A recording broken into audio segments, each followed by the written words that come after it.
United South Broadway Corporation, promoting community building, youth development, fair housing, and fair lending in New Mexico since 1986. We work with community advocates in 6 key areas: fair housing and fair lending, crime prevention, financial literacy, locally based commercial development, and opportunities for youth. USBC offers free HUD certified housing, counseling, and legal services to homeowners statewide facing mortgage delinquency or foreclosure. And we offer anti-racism trainings for policymakers. Welcome to United South Broadway Corporation. Hi, I'm Debbie, and this is my son, John Paul. I'm a housing counselor for United South Broadway Corporation in Albuquerque. We help people budget for a financial crisis that might put them at risk for foreclosure for their home. And we will share some of those budgeting ideas with you today. First, we help our clients look at their spending and make a plan to increase income and reduce expenses. John Paul is single, lives in Albuquerque with his aunt and uncle, pays them $500 a month in rent and utilities, and he helps with minor repairs around the house. He's a warehouse associate and he needs a car for work. His car needs a new engine and transmission, and he wants to buy a more reliable vehicle. His mechanic friend Lee offered to sell him a car for $3,500 in cash. John Paul plans to take out a short-term loan to pay for it, but he would have to pay back the lender over 4 months. We're going to help him avoid that because in New Mexico, these types of short-term loans can bear high interest rates.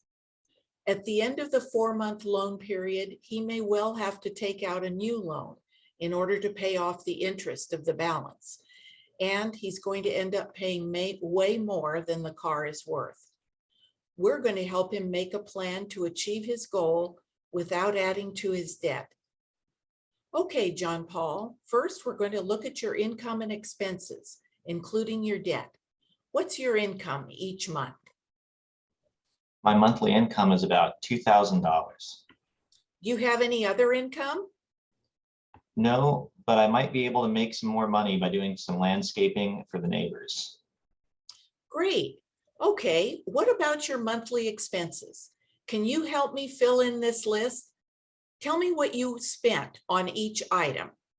I spent about $500 for housing, $30 for renter's insurance, $50 for home maintenance, $125 for gas, $80 for car insurance, $15 for vehicle registration, $20 for car repairs, $120 for my phone, $300 for groceries, $200 for dining out, $20 for healthcare co-pays, $100 for credit card payments, $100 for student loans, $175 for clothing, $25 for personal care, $25 for the gym, $15 for the collection plate at church, $60 for games and movies, $25 for my dog, and $15 for more of my household supplies. Okay, well, that adds up to $2,000. So you're spending everything you make. Do you think you could increase your income? I think so. My neighbors have asked me to do some landscaping maintenance for them, and I know I could make about $200 a month. They have the tools, so all I need to do is supply the labor. Well, great. Here are some other things you might consider. You've already talked about doing a second job.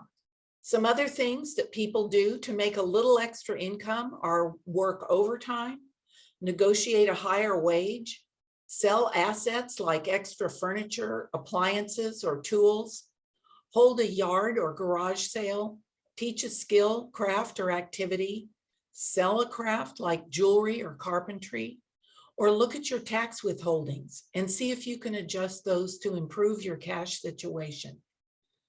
So now, John Paul, let's look at your expenses and your debt. First, it's important to prioritize your needs over your wants when you're doing a budget like this. Are there any items in your budget that you could eliminate as wants rather than needs, just for the time it takes to reach your goal? Sure.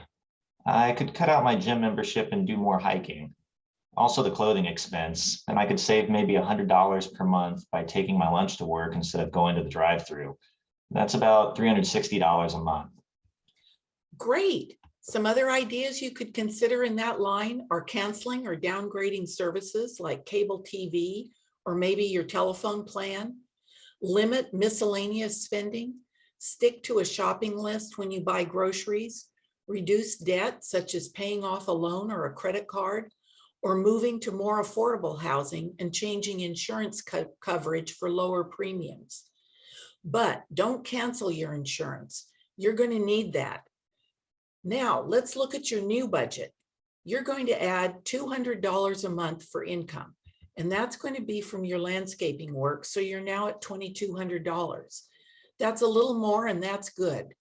With the $200 in extra income and the $360 you mentioned in spending reductions, you can save $560 a month towards your car. This is a good plan. I think I can get Lee to take about $3,000 for the car if I give him my old one for parts. And if he does, I can pay for the car in a little over 5 months without taking out a loan. Great. By the way, you'll need to put your savings into a savings account, and you can look for one with these features. First of all, limited access. Placing the funds in an account separate from your checking account can remove the temptation to spend money on unplanned or impulse purchases. You want to look for an account with good returns to help you reach your goal faster. Accounts that would be ideal for short-term large purchase savings like this car are a high interest savings account, a money market account, or a CD where you put the money in for a certain period of time and you don't touch it, but it gives you a higher interest rate than more liquid accounts.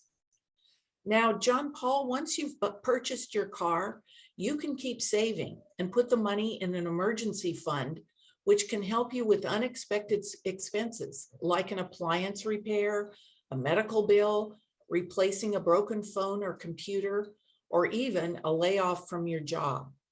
For example, let's say you were in an auto accident and you paid the deductible and out-of-pocket expenses for surgery on credit. That balance is $3,000.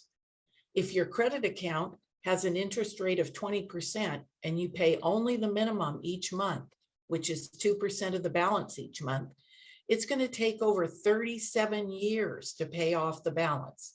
And that's going to cost you over $11,000 in interest. For another example, let's look at home appliances. If your home's furnace breaks over the winter, you could have to pay up to $9,000 to replace it. If you pay this with credit, with the minimum payment each month of 2% of the balance, with an interest rate of 18%, it could take over 44 years to pay off and cost you over $24,000 in interest. Wow, how much should I save in my emergency fund? A good rule of thumb is 3 to 6 months worth of regular life expenses. Just start small and contribute regularly. When you need to use the funds, start to build the savings again immediately. Where should I put my emergency savings? Look for an account with the following features. It should be liquid.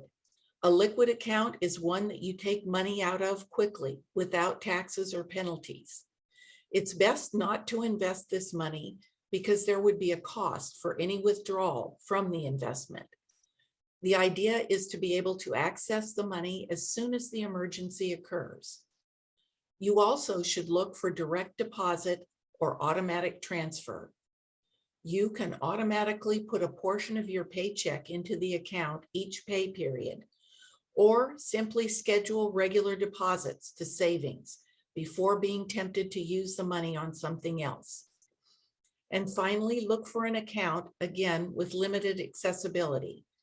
It's best if your emergency savings aren't in your checking account.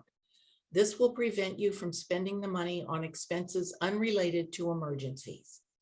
Examples of this are interest-bearing savings account and money market accounts. Well, thank you so much for helping me today. Sure, you're welcome. For more help, the Consumer Financial Protection Bureau has resources with tips on money management, how to handle calls from a debt collector, how to negotiate with your lender on auto loan payments, and how to avoid common scams.